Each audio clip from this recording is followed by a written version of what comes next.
तालियां सभी। 1 2 3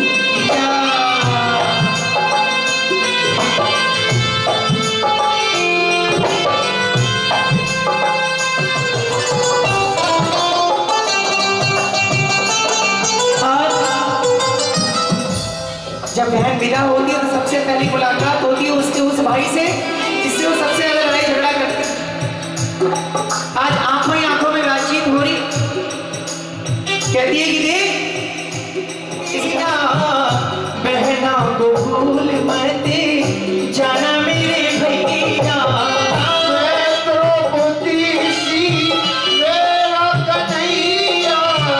बहना को भूल मत मैं गुड़िया तेरे आंगन की, मैं गुड़िया। भाई से मुलाकात होने के बाद क्योंकि समय कम है इसलिए म्यूजिक हम लोग नहीं लेंगे। अगली मुलाकात होती है उस माँ से जो उसे रोज डांटती थी, आज डरते ही अपनी लाडो को देखती लिपट के रोने लगती है। आज बेटी अपनी माँ को समझ आती है, कहती है क्या है मेरी माँ तू क्यों रोती है, बेटी पराया धन होती है, मेरी माँ क्यों रोती है, बेटी पराया धन होती है। अच्छी है तू कितनी भोली है, वो प्यारी प्यारी है, ओ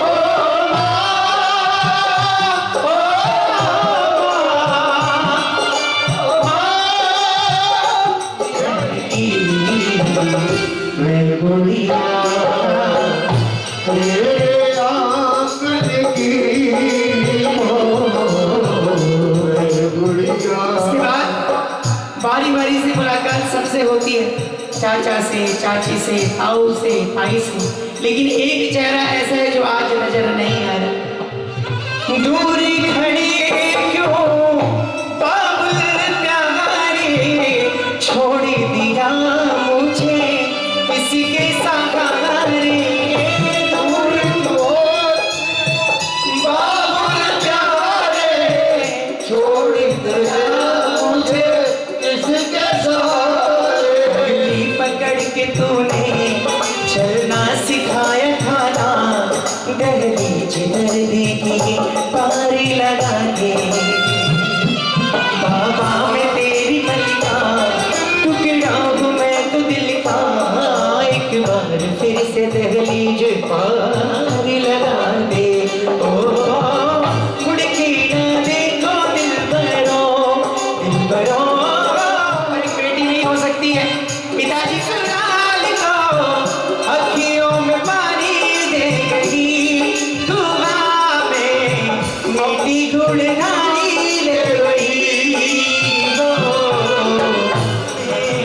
मीठी गुड़गानी दे गई, दूर खड़े क्यों बाबुल प्यारे, छोड़ दिया मुझे किसी के सहारे, प्यास बुझेगी कैसे नैनन की, मैं गुड़िया तेरे आंगन की मैं गुड़िया। आज पिता से मुलाकात के बाद लड़के वाले आ जाते हैं, देखो जी बहुत देर हो रही है हमें आगे जाना है, अंदर भूल जाती हूँ उनका ध्यान रखना, और मैंने कुछ पैसे जोड़ कर रखे हैं उसको यूज कर ली हूँ। और कहती है क्या खुश रहना मेरी प्यारी बहना, दूर मुझे अब तुझसे रहना, लेकिन तो बहनों का प्यार क्या होता है, फूलों का तारों का सबका कहना है, फूलों का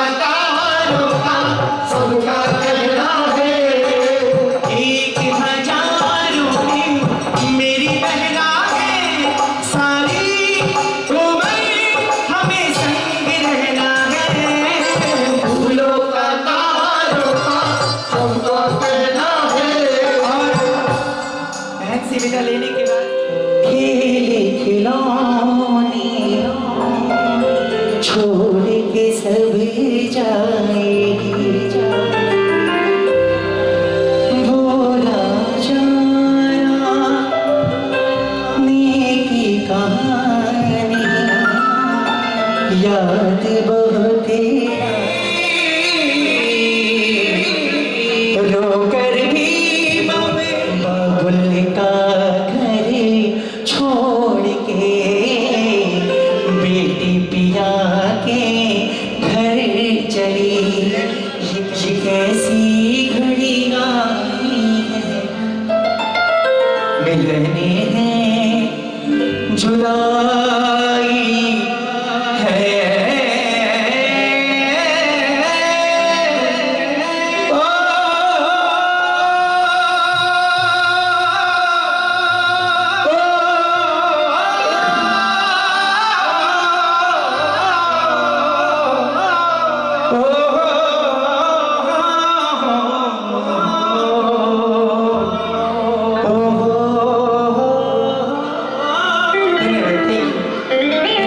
जाना नहीं है भाई, विशेष भाई।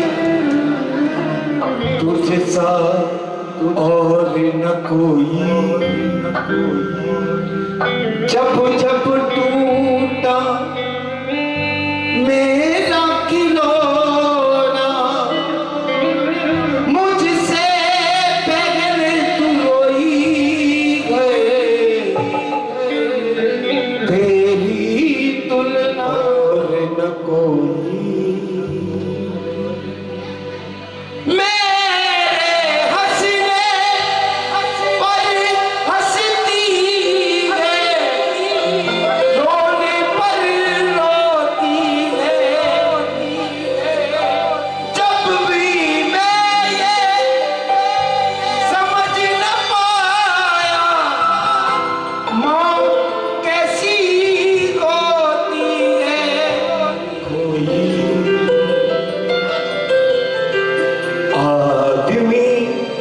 मुसाफिर है, आता है जाता है, आते जाते रास्ते में वो यादें छोड़ जाता। हमारे भाई ने ये बाबूजी की तस्वीर लगाई है, किस कोने में? आप खुद इनकी नजर उतारे तो यहाँ पे रखें। ओ पहली बधाई सब भक्तों की होए, पहली बधाई सब भक्तों की होए। बहू और बेटी की बधाई मेरे हाथ में दो। कितने रुपए? चलिए जो भी आप उतार दीजिए, कोई बात नहीं, उतार के चढ़ा दीजिए। ओ और बधाई सब भक्तों की होए,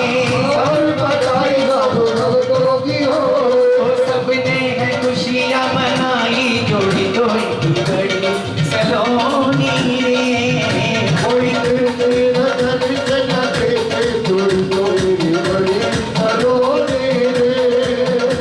कोई तिरछी नजर से न देखे, जोड़ी जोड़ी की बड़ी सलोनी रे। कोई तिरछी नजर से न देखे, जोड़ी जोड़ी की बड़ी सलोनी। आज की रात दो सितारों की रात मुस्कुराता है। और माँ भगवती इसी तरह से ये 50 नहीं है, 100, 150, 200 एक डंडा और लगना चाहिए इसके लिए। बोलिए सच्चे दरबार की इसी शुभकामनाओं के साथ आपको ढेरों बधाइयाँ हों। और जब 150 होगा तब भी मुझे बुलाना है।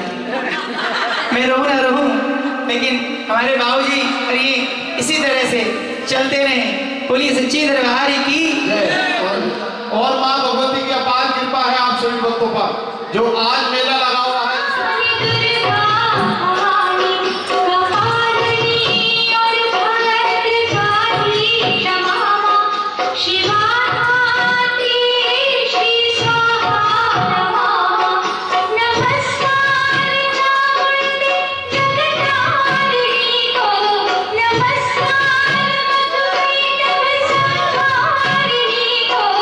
नमस्कार ब्रह्मा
जब सृष्टि का पाप बढ़ता है माँ कोई ना कोई पाप लेकर पापियों का नाश करने के लिए आती है।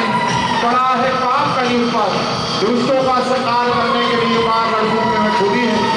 जय जय माँ काली कर भक्तों की रखवाली। जय हो मैया की।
एक बार प्रेम से ले लो कालिका मैया की। दोनों हाथ उठा के जयकारा लगाओ सच्चे दरबार की।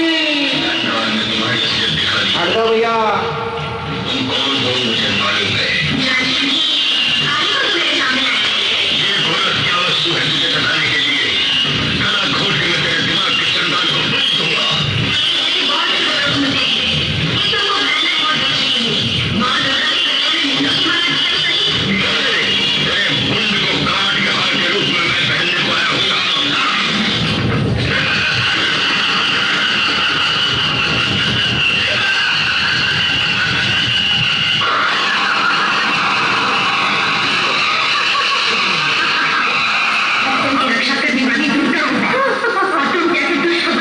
दोनों हाथ उठा के ताली बजा लो एक बार जोरदार ताली जोरदार ताली।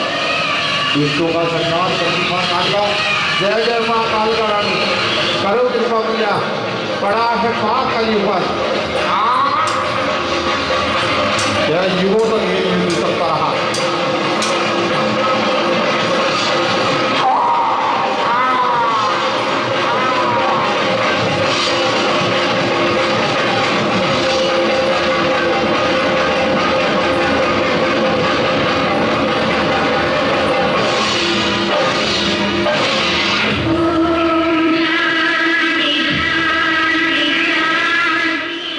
एक बार मिलकर जयकारा लगाओ सच्चे दरबार की। और आइएगा दीदी सिर्फ 2 मिनट का समय है। कहते हैं जो उस दर पे झुक जाता है काल भी उसके घर से घबराता है। बड़े भाग्यशाली होते हैं जिन्हें महामाई का आशीर्वाद मिलता है। आज दादी की कृपा है, आप सभी माँ के पावन चरणों में सेवा कर रहे हैं। कोई भी सर ऐसा न रहे जिन्हें आपका आशीर्वाद न मिले। भैया आज कृपा कर दो। पता लगना चाहिए माँ के सेवादार बैठे हैं, मेले लगे हुए हैं मंदिर में कालिका के, बड़ी दूर दूर से सेवादार आते हैं माँ के दर्शनों के लिए। आज ये पार्टी ऐसे सुंदर उपहार लेकर आई है, माँ को बुलवाया है। कलकत्ते में काल कहावे और खाली दर से कोई न जावे। भैया हाथ रख देना अपनी रहमत का। कोई भी सर ऐसा न रहे जिन्हें आपका आशीर्वाद न मिले। आज कृपा कर दो सभी पर।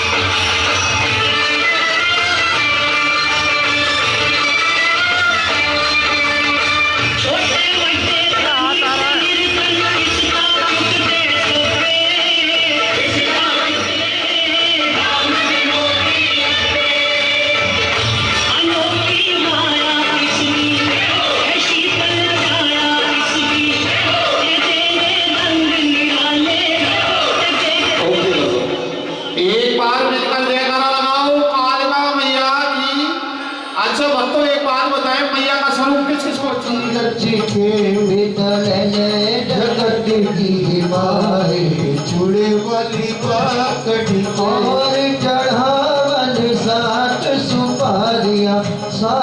सुपारिया धरा है नारिया बछड़े ने चीख चढ़ायो चूड़े वाली माँ कभी के बेटा ले पलक में शीश मिलायो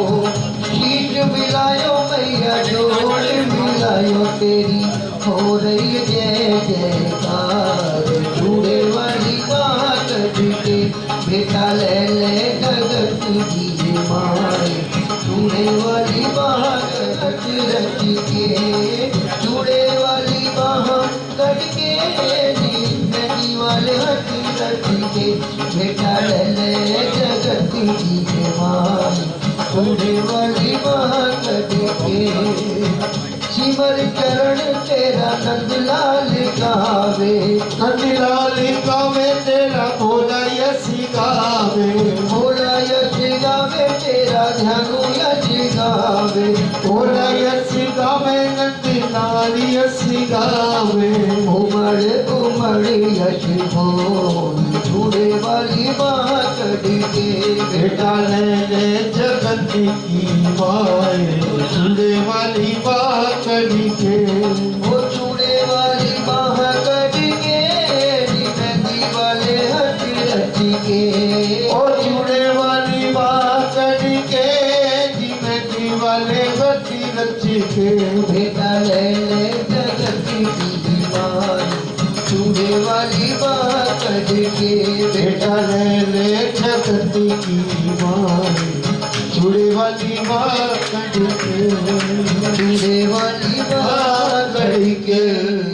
भगत ध्यानु जी ने लिख दिए, उसके अनुसार संतों भक्तों ने जैसा समझा, जैसा अपने गुरुओं से सीखा, उसके अनुसार भक्तों के बीच में कथा का प्रसंग रखा। कोई किसी भी प्रकार से कथा का प्रारंभ करे, लेकिन उसको ये बात कहनी ही पड़ती है कि रानी तारा भीड़ों के घर जागरण करने गई थी। बोलो सच्चे दरबार की। अभी आपने नारियल की भेंटें चढ़ाई, पुष्प चढ़ाई। क्या हम में से कोई ऐसा यहाँ पर है जो ये जानता हो कि जगराते के अंदर नारियल चढ़ाने का विशेष कारण क्या होता है कोई भाई? हाँ बाबू जी, हाँ वहीं से बोल दीजिए, कोई बात नहीं। बच्चे बताइए। अर्पण किया था, जो अभी अपने छवि में भी देखा, दर्शन भी किए यहाँ पर।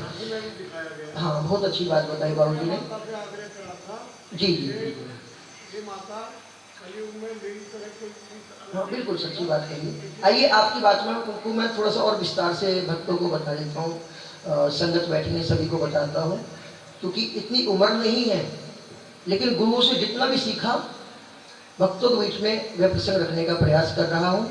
और इन सभी से पहले मैं क्षमा मांगूंगा इस बात के लिए कि अगर मेरी कोई भी बात, कोई भी अपशब्द आपके मन को ठेस पहुंचाए तो उसके लिए मैं क्षमा का प्रार्थी हूँ।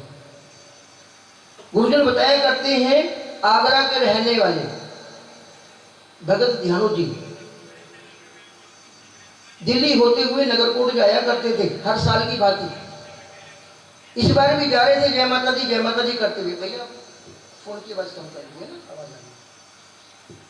उस समय दिल्ली में एक ऐसा राजा, मुगलों का राजा अकबर, जिसका राज चल रहा था, जिस दर पर जाना चाहे जाकर ना कर, अगर दिल्ली में यहाँ पर घोड़े का शीश जुड़ जाएगा, जब तू वापस आएगा तो तेरा फूलों से स्वागत करूंगा, सभी को छोड़ दूंगा। अगर ऐसा नहीं हुआ तो बारी बारी सभी को। आप किसी भी सिद्धपीठ मंदिर में जाइए, 8 पहर 64 घड़ी आप जब भी जाएंगे, आपकी पूजा की थाली में एक नारियल मिलेगा। देवी देवताओं को वो नारियल अर्पण किया जाता है। लेकिन जगराते में नारियल चढ़ाने का एक दूसरा कारण है। बाबू जी माफी चाहूंगा, हो सकता है मेरे शब्द आपकी बात को काटें, लेकिन जैसा सीखा है वैसा बताने का प्रयास करूंगा। दिल्ली में एक मिट्टी के बर्तनों को बना करके विक्रय करके जो भी मूल्य राशि मिलती थी, उससे अपने पूरे परिवार को चलाते थे।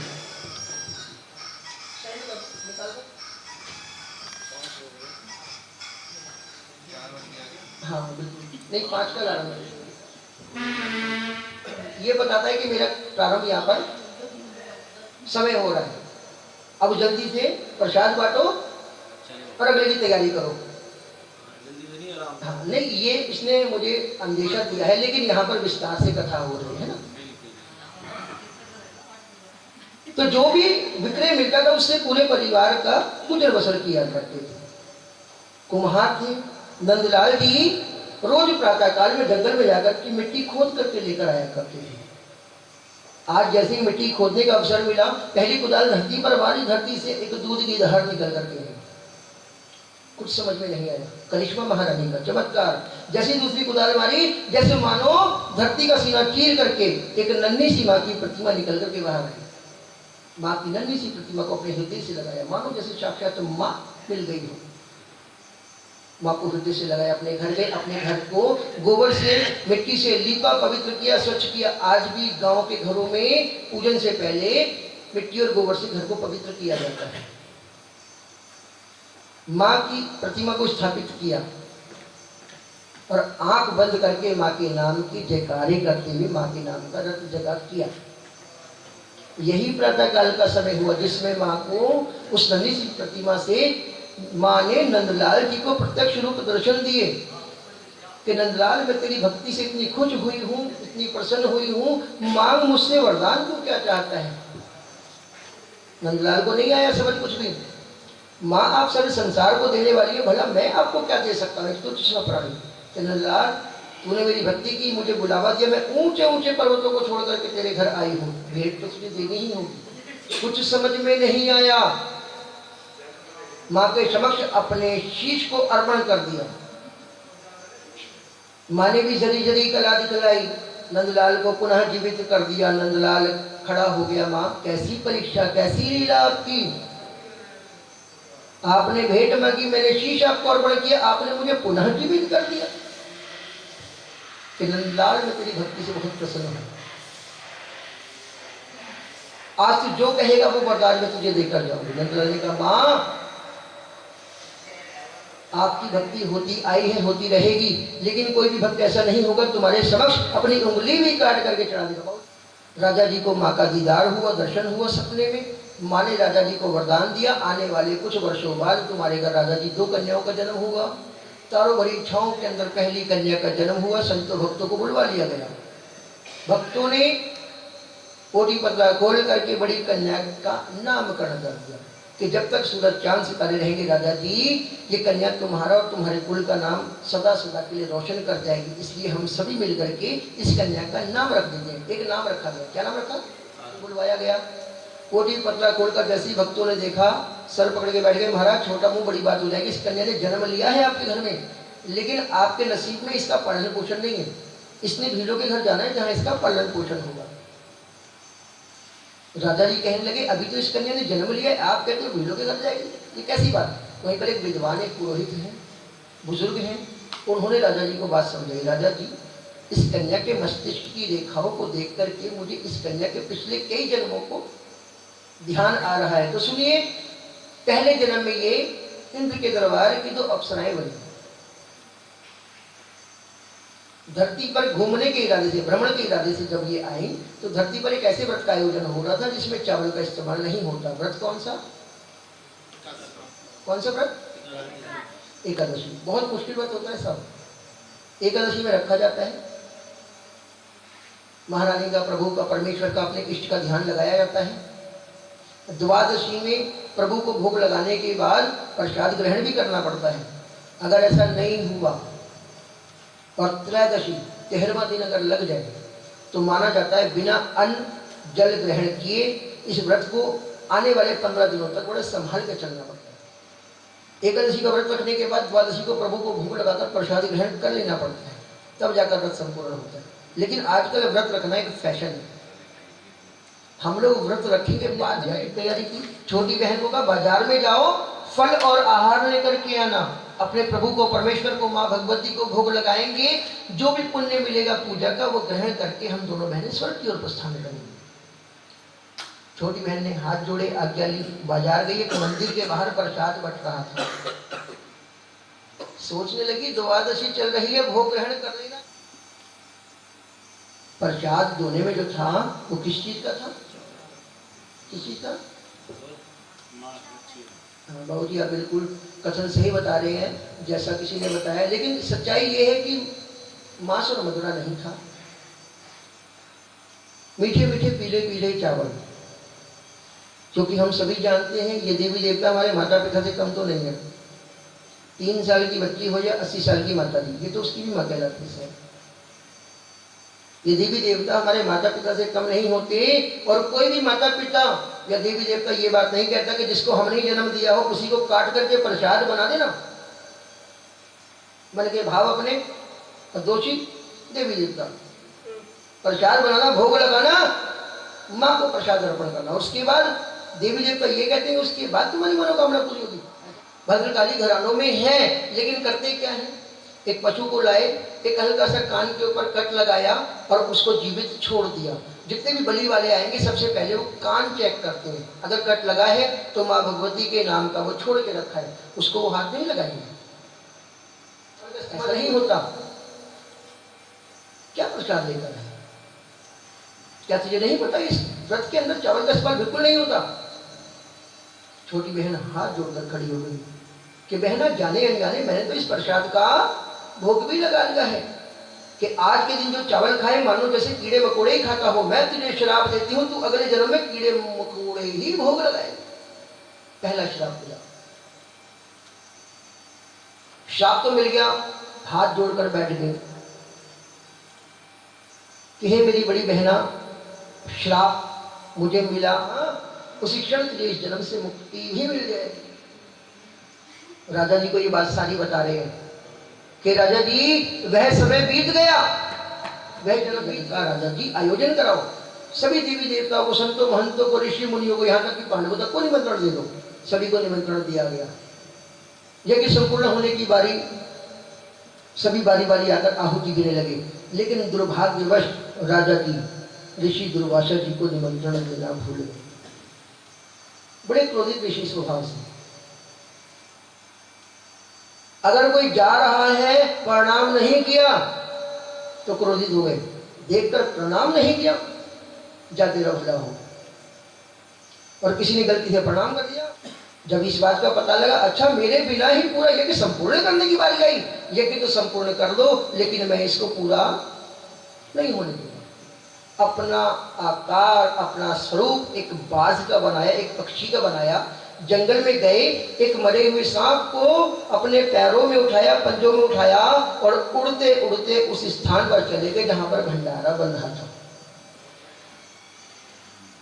संतों भक्तों ने देखा प्रसाद बिल्कुल बनकर तैयार है। राजा जी को बताने पहुंचे, राजा जी प्रसाद तैयार हो गया। पीछे से ऋषि दुर्वासा जी को आभास हुआ कि प्रसाद खुला है, एकांत है, कोई पास में नहीं है। आकाश मार्ग से ही मरे हुए सांप को खींच के प्रसाद में डाल दिया। किसी ने नहीं देखा, कोई नहीं देख रहा, लेकिन कोई एक है जो सारा नजारा अपनी आंखों से देख रहा है। कौन कौन? जो भी संत भगत खाएंगे सभी मारे जाएंगे, कहीं ना कहीं पाप दोष हम सभी को लगेगा। राजा जी ने भक्तों से उपाय पूछा, कोई ऐसा? वहां पर संत भगत हैं, ध्यान लगाया, राजा जी को बताया, राजा जी ये छिपकली तो एक पुण्य आत्मा थी जिसने अपने प्राण दे दिए और हम सभी को ये बात ज्ञात करा दी कि प्रसाद जहरीला है। मैं तुझे श्राप देता हूं, तो अगले जन्म में नीचों के ही घर पर जाएगी जहां तेरा पालन पोषण। तो जिस छिपकली ने हम सबके प्राण बचा दिए, मैंने जाने अनजाने में उसी नन्ही से छिपकली को श्राप दे दिया। अफसोस कर रहे हैं, चिंता कर रहे हैं। वहीं पर संतों भक्तों ने कहा, राजा जी हर प्रश्न का एक हल होता है, हर समस्या का एक समाधान होता है। आपने श्राप दे दिया, ये टल नहीं सकता, लेकिन हम सभी मिलकर के इसलिए एक अच्छा कार्य तो संत भगत बता रहे हैं। राजा जी को बात समझ में आ गई, लेकिन अफसोस कर रहे हैं, आंखों से आंसू निकलने लगे।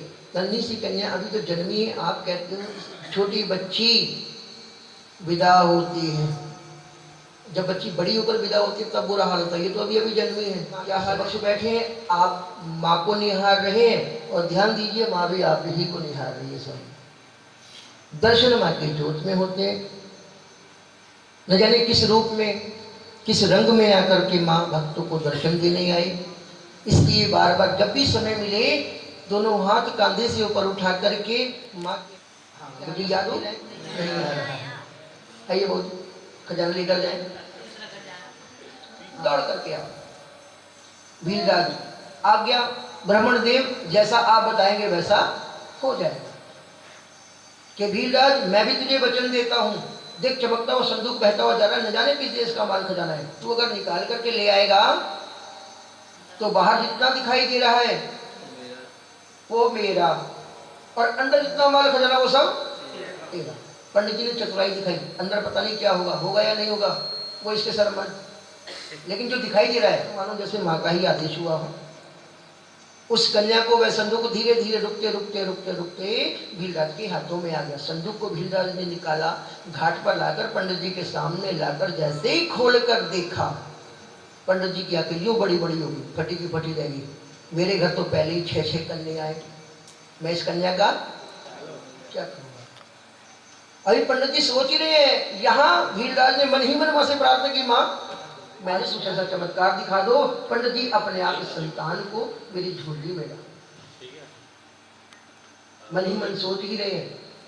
बहुत देर बना भीलराज का, संदूक से कन्या को उठाया, अपने हृदय से लगाया। ये बात पहले ही तय हो चुकी थी, तेरे भाग्य में निकली कन्या, इसको तू लेके जा।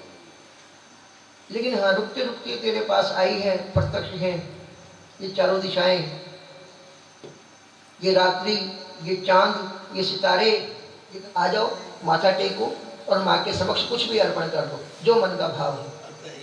हाँ QR कोड निकालिए, कृष्णा जय जय श्री राधे। क्या बात। एक कन्या नदी में बहाई गई, भीलराज के हाथों बाहर निकाला गया। पंडित जी ने उस कन्या का नाम भी रख दिया। अब इस कन्या को लेकर के भीलराज अपने घर गए, जाकर धर्मपत्नी की गोदी में छोटी सी कन्या दी, और ये माँ का करिश्मा हुआ कि भीलराज की धर्मपत्नी के स्तन से दूध की धार निकल करके आई। क्योंकि जो पेट देता है वो पालने का जरिया अपने आप बना देता है। बोलो सच्चे, बोलो जयकारा।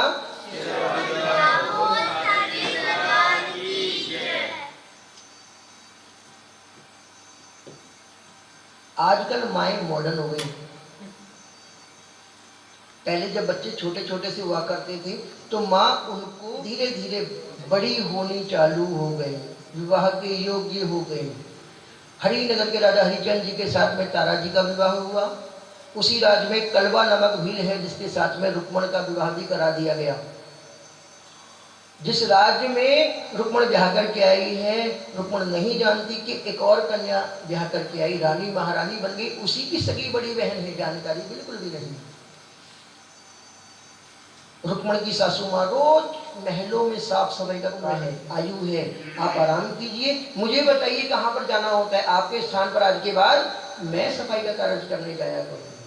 सासू माँ ने बताया, मैं वर्षों से महलों की साफ सफाई का काम करती हूँ, वहाँ पर एक मंदिर है, उस मंदिर में आजकल रानी तारा स्वयं अपने हाथों से ही पूजा करती है और सफाई का कार्य करती है, वहाँ हमारा जाना मना है, वहाँ नहीं जाना, उस स्थान को छोड़ देना, बाकी पूरे महलों की सफाई का काम बड़े आराम से करना, कोई भी शिकायत का अवसर नहीं देना। सासू माँ से आज्ञा ली, महलों में पहुंची, अपने लंबे लंबे केशों को खोला और फर्श की सफाई का कार्य करने लगी। कौन? अब मिलेगा खजाना, आ जाओ। रुक्मण देखकर हाथ जोड़कर खड़ी हो गई। हे महारानी, मुझे इस मंदिर के पास आने के लिए मना किया गया था, तेरी सासू माँ रोज सफाई का काम करने आती है, उनकी आज हो गई तबीयत खराब, अपनी जगह पर उन्होंने मुझे भेजा था, लेकिन इन जयकारों को सुनते हुए मैं अपने आप को रोक नहीं पाई। लेकिन मन में एक उम्मीद, एक सवाल, आप ये दरवाजा बंद करके ये जो पूजा कर रहे थे, ये जयकारे लगा रहे थे, तो किसके नाम के लगा रहे थे, और ये जयकारे या पूजा करने का कार्य क्या था, कारण क्या था? तारा जी ने कहा, मैंने माँ की भक्ति की, आराधना की, से मन के भाव अश्रु बन करके बाहर निकलने लगे। मेरे घर कोई संतान नहीं, क्या ये माँ मेरी भी गोद भर देगी? कि माँ की भक्ति करो, माँ पे विश्वास करो, माँ के नाम की एक अर्जी लगाओ, माँ की कृपा होगी तो तुम्हारे भी घर एक संतान होगी। माँ से प्रार्थना की, माँ जिस प्रकार आज आपने रुक्मण की गोद भरी है, अगर मेरे भी आंगन कोई लाल खेलेगा तो इसी प्रकार मैं भी अपनी कुटिया के अंदर, अपनी झोपड़ी के अंदर आपके नाम की जोत जगाऊंगी, जगराता रचाऊंगी। माँ से प्रार्थना की, प्रसाद झोली में लेकर के अपने घर गई, जाकर के सासू माँ जी को सारी बात बतलाई। रुक्मण की सासू माँ बहुत प्रसन्न हुई, बहुत खुश हुई। हे रुक्मण, तू पहले ही दिन गई जाकर के तूने रानी तारा के दर्शन किए। जिस मंदिर को इतना ज्ञान होता है, इतना उनका तजुर्बा होता है, जितनी हमारी जिंदगी भी नहीं है। हमने इतनी रातें जागी नहीं है जितना बड़ा इनका तजुर्बा है। घर के दरवाजे पर ही नीम के पत्ते टांग दिए जाते हैं, जिससे हमारे पड़ोसियों को, हमारे रिश्तेदारों को इस बात का पता लगता है, आभास होता है कि इस घर में माँ का प्रवेश होता है। तारा के समक्ष जाकर निकाली। रानी तारा जी ने पुत्र की दशा देखी, मानो ये तो मेरी ही माँ छाया है, मेरी माँ का प्रकाश है। क्या होते हैं जागरण कराने के नियम? तारा जी ने कहा, चावल नहीं जाएगी। इनका हाथ कोई एक खोल है ना।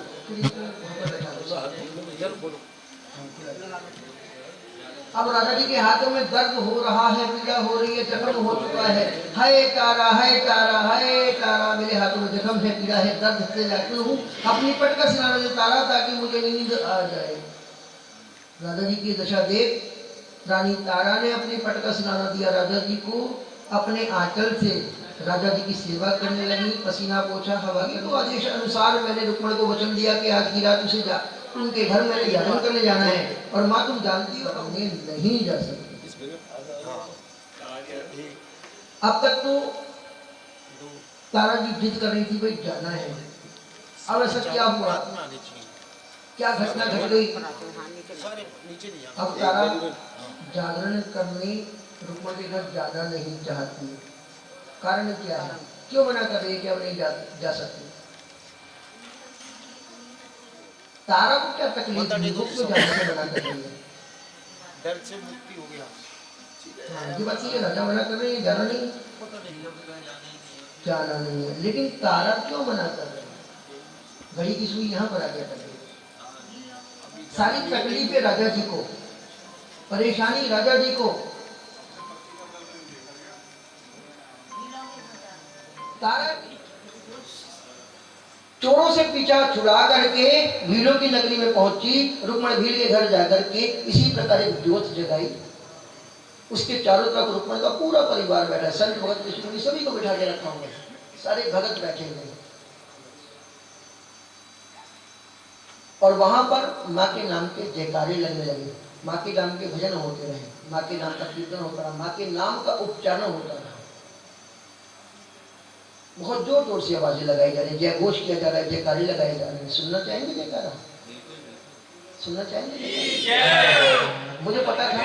आइए एक नया जयकारा सुना रहा हूँ। उठाए दोनों हाथ। क्योंकि जिनके हाथ ऊपर उनकी किस्मत सुपर, और जिनके हाथ नीचे यमुना बाजार के बिल्कुल पीछे सीधे कर लो। बालाजी महाराज के मंदिर के पास। नहीं ऊपर नहीं, तरक्की करेंगे। हाँ, क्योंकि जिनके हाथ ऊपर होते हैं वो इतनी जल्दी ऊपर जाते हैं। नहीं अरे दिल्ली की महारानी मां कालिका सुंदर सी स्त्री भीलों की नगरी में दौड़ती हुई गई है। भीलों की नगरी में पहुंचे, एक घर से रोशनी आ रही है, ढोल ढमाड़ों की जोर जोर से आवाज आ रही है। राजा जी समझते हैं ये रुक्मण भील का घर होगा। दरवाजे में पहुंचे और दरवाजे से एक जंगले से अंदर झांक करके राजा जी देख रहे हैं रानी तारा बैठी है, बीचों बीच जोत जगा के रखी हुई है, रुक्मण का पूरा परिवार बैठा हुआ है। तारा जी ने रुक्मण से कहा, हे रुक्मण, मैं जानती थी तेरे घर में एक अच्छा सा एक ठीक ठाक सा बर्तन भी नहीं होगा, इसलिए मैं अपने महलों से ही एक सोने का लोटा लेकर के अपने साथ आई हूँ। तूने सभी को निमंत्रण दिया है, क्या अपने घर के बुजुर्गों को निमंत्रण दिया? क्या अपने घर के पुत्रों को निमंत्रण? जिस प्रकार रुक्मण के घर में कलश का पूजा का प्रसाद लिया, ये तो घोर पाप किया, इसका तो तुझे दंड अवश्य मिलेगा। जैसे ही बाहर निकलेगी, मन ही मन सोच रहे हैं, जैसे ही बाहर निकलेगी तलवार खींच ली, यही चीज धड़ से अलग कर दूंगा, जीवन लीला ही समाप्त कर दूंगा। अभी राजा जी सोच ही रहे हैं, साक्षात रुक्मण के घर के दरवाजे के बाहर खड़े हैं। राजा जी आप इस समय इस स्थान पर? घोर आश्चर्य कि तारा तो बहुत बड़ी जादूगरनी है, मुझे नींद नहीं आ रही थी, पीड़ा हो रही थी, तकलीफ हो रही थी, तूने मुझे प्रसाद भी लिया। कि राजा जी जब देख ही लिया है तो चलो महलों में, झोली में जो प्रसाद लिया है पहले मैं आपको भोग लगाऊंगी, अगर बच गया तो उसके बाद मैंने भी प्रसाद ग्रहण करना है। अच्छा, किस चीज का प्रसाद? तारा जी समझ गई राजा जी मेरी भक्ति की परीक्षा लेना चाहते हैं। माँ कुछ ऐसा चमत्कार करो, कुछ ऐसा चमत्कार कर दो, कुछ ऐसा करिश्मा दिखाओ माँ, आज मेरी बात रह जाए, आपकी याद रह जाए। तारा जी को लगा कि राजा जी परीक्षा लेना चाहते हैं, लेकिन मन ही मन सोच रही हैं कि राजा जी पर माँ की परीक्षा प्रारंभ हो चुकी है। राजा जी को दर्शन देने माँ आएगी तो सही, लेकिन उससे पहले एक परीक्षा होगी। राजा जी चलिए महलों में, आपको महारानी ने बहुत कुछ बख्श के रखा है, मुझे उसके बाद आपकी महारानी की तो आपको भी माँ के दर्शन होंगे। राजा जगह माँ का जगराता रचाया, बता प्रसाद किस चीज का चाहिए? कि राजा जी आपको सबड़े के छोटे छोटे टुकड़े करा दीजिए, प्रसाद बनाने रख दीजिए। राजा जी घुड़साल गए, घोड़े के छोटे छोटे टुकड़े किए, प्रसाद बनाने रख दिए, उजाड़ दी। उसी प्रकार आपको भी तो एक बेटा है ना, बुलाओ अपने बेटे को, अपने बेटे के भी शीश को घर से माँ को जिस भी राजा जी ने पहली उठ गई तार बबूरे वाली बजना नहीं बजाएंगी तारा, पुत्र वियोग न भाए, पुत्र वियोग में राजा दशरथ जैसे अपने प्राण गवाएंगी तारा। एक थाल उठाइए, लेकिन मन में अभी अफसोस है, घोड़ा तो जीवित। ये माँ कभी किसी की पुकार सुनने के बाद उसकी गोद ना भरे, ऐसा कभी नहीं हो सकता। फरियाद करो मेरी महारानी से, माँ आपकी भी झोली जरूर भर देगी। राजा जी ने माँ की दया करते हैं, जिस बेटे को काट करके लाए, प्रसाद बनाया, भोग लगाने की बारी आई, वही बेटा सामने से दौड़ कर आया, महलों में आकर राजा जी की गोदी में आकर बैठ गया। जब बेटा राजा जी की गोदी में आकर के बैठ गया तो राजा जी सोच रहे जो थाल में रखा है भी अच्छा लगता है। अब बेटा भी जीवित हो गया, घोड़ा भी जीवित हो गया।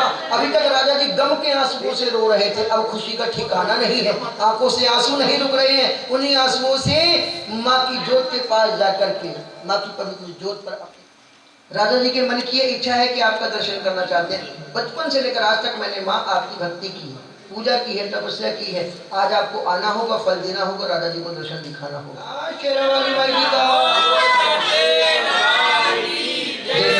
माँ जोटा वाली माई जी का। यही पवित्र पावन ज्योति से प्रत्यक्ष अष्टभुजी स्वरूप में माने साक्षात्कार राजा रानी को दर्शन दिए। राजा जन तारा और रुक्मण भागी पिछली दो बहनें हैं, इनका मेल कराओ। और बड़ा अहंकार है, राजपाट त्याग दो। राजा, रानी और रुपण तुम तीनों ही उस मंदिर की भक्ति आराधना करना, ये मेरा वरदान है। अंततः सुमति प्रणाम करते हुए नतमस्तक हो जाता है। तारा तेरी जैसी धर्मपत्नी पाकर ये मेरा जीवन सफल हो गया, सार्थक हुआ। अपने बेटे को लाया, राज तिलक किया, एक मंदिर का निर्माण कराया, भक्ति आराधना की, अंततः वैकुंठ प्राप्त हुआ। वह छोटा सा मंदिर आज एक भव्य दरबार बन चुका है। कितने लोग गए दरबार दर्शन करने के लिए? श्री वैष्णो देवी दरबार कितने वक्त गए? 3 देवियों के दर्शन हुए, माता लक्ष्मी, माता सरस्वती, माता काली। पिंडी रूपी दर्शन होते हैं। वैष्णो एक पंथ है, माँ जोता वाली विराजमान के बाद बच्चों को माँ के दर्शन होते हैं। बोलो गंगा मैया की। गंगा महारानी 4 गोली लग गए। मैंने कहा डॉक्टर साहब मैं दिल्ली में कथा सुनाता हूँ, जिसके मन का जो भी भाव हो, कोई 10 रुपए देता है, कोई 20 देता है, कोई 100 देता है, जिसका जो भी मन का भाव होता है मेरी ना मुझे बाबा दिखाई दे रहा, तो है कौन? कहती भैया मेरी पूरी बात सुन, तू तो चला जा।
बाबा भोलेनाथ की आरती कीजिएगा।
बच्चा भी खड़ा हो जाए अंश संसारना खुले खुले दर्शन देना चरणों का दास माना वो सच्चे दरबार की ऐसा ही तेरा नाम ले वो सच्चे दरबार की